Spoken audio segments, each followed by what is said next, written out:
All right, I'm the flatratemaster, and today we have a case study on a 2007 Ford F-150.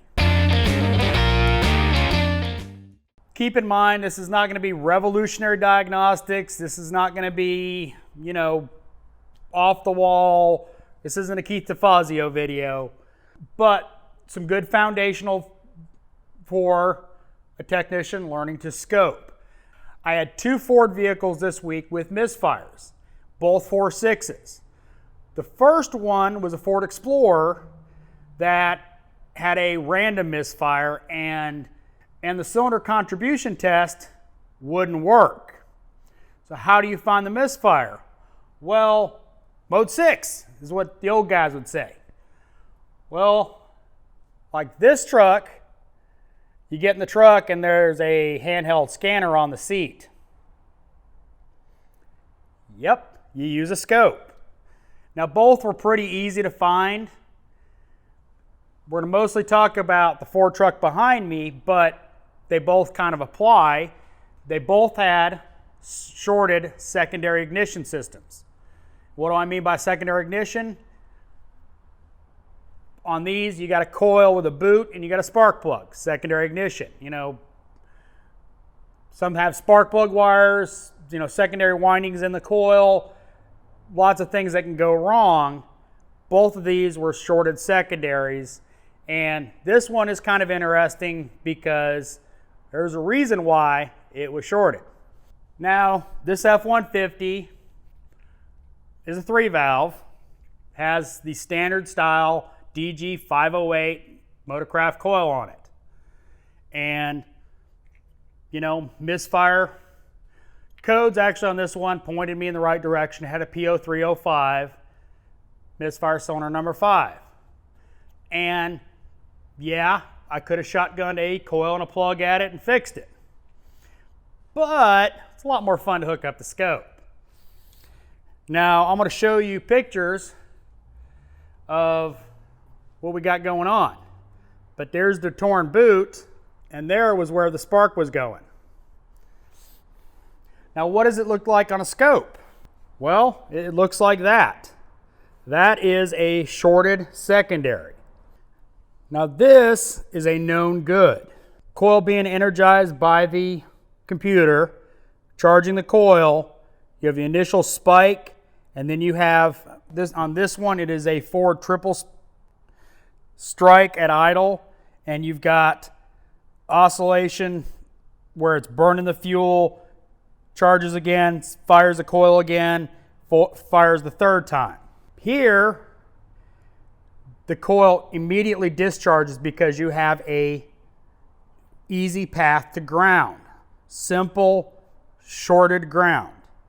Whether that is through the coil, as in the secondary ignition part of the coil is failing, the spark plug is failing, or spark is jumping outside of that path, you have a shorted secondary ignition system.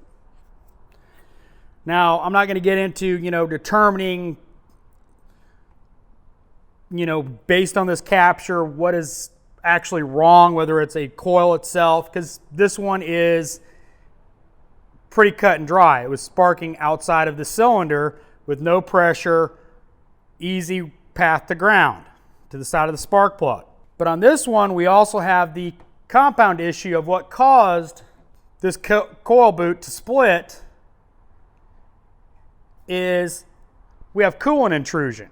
If you guys know these 4.6s, they have problems with the plastic intake and the aluminum part of the coolant passage cracking and leaking. And as you can see right here, right there is cylinder number 5. And there's the broken intake. The point of this case study isn't to prove I'm some magic, diagnostician that, nobody else could have solved this. It was pretty easy.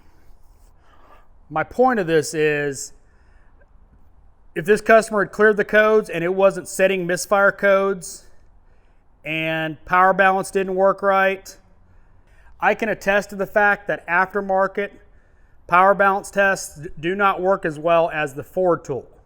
I have seen them misidentify cylinders, And if you don't have codes to go by, you got to verify it with a scope. And that's my point of this video. Once you get comfortable using a scope, they can help you make very quick, very accurate decisions based on available data that's easily gathered. Now let's look at the Ford Explorer. Now it was an 02 with a 4.6 2-valve. Now same deal here. This is on a snap throttle. It was not misfiring at idle, it was misfiring under load. And this is under snap throttle.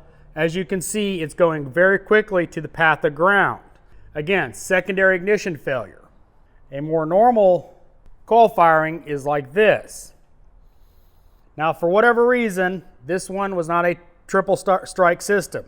It didn't triple strike, so I don't know. But anyway, that's a normal one. Not the greatest, but more normal. This one misfired under snap throttle, and as you can see right here, basically went straight to ground. Hence my misfire. Now this one, I needed the scope because I had no other path to find which cylinder was misfiring. It was cylinder number 2. That car is fixed and gone. On the F150, I'm waiting for manifold to come in to finish my repairs. So I hope you like this case study. I know nothing extravagant, weird. It's not a Keith DeFazio video or a Diagnose Dan video, but it's a good foundational video for those looking to why you need a scope. When you're getting into misfire diagnosis, I didn't touch a tool other than my Pico scope to diagnose this car. Scan tool, scope, boom. Not more than 10 minutes on this design because the coils are all up top, easily paddled with the Pico paddle. So, hope you liked this video. If you did, give me a thumbs up. If you want to see more case studies, let me know in the comments. If you didn't like the video, give me a thumbs down. Maybe it was too simple for you. Comments are always appreciated, and as always, thanks for watching. I am the Flat Rate Master.